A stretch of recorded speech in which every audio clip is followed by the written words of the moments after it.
अस्सलाम वालेकुम viewers, welcome to Urdu से यूट्यूब चैनल। अस्सलाम वालेकुम व्यूअर्स, उर्दू से टीम की जानिब से एक और नई वीडियो के साथ हाजिर हैं और आज की इस वीडियो में हम आपको बताने वाले हैं हाजरा नेम के मीनिंग और इसकी तफसीलात। हाजरा के इंग्लिश में स्पेलिंग बनते हैं HAJRA। जिन्स लड़की है, मजहब है मुस्लिम।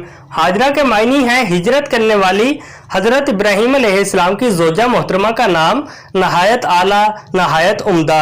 हाजरा नाम का शुमार लड़कियों के नामों में होता है। हाजरा नाम के अफराद के लिए खुशकिस्मत नंबर 1 माना जाता है, जबकि खुशकिस्मत दिनों में बुध और जुम्मा शामिल है। खुशकिस्मत धातों में हिंसों के हिसाब से कांसी शामिल है।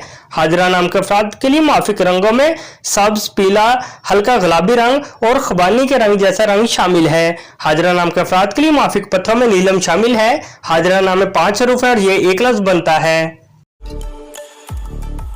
अपने नाम का मीनिंग जानने के लिए कमेंट बॉक्स में लिखिए, चैनल को सब्सक्राइब कीजिए, वीडियो को लाइक और शेयर कीजिए। Thanks for watching.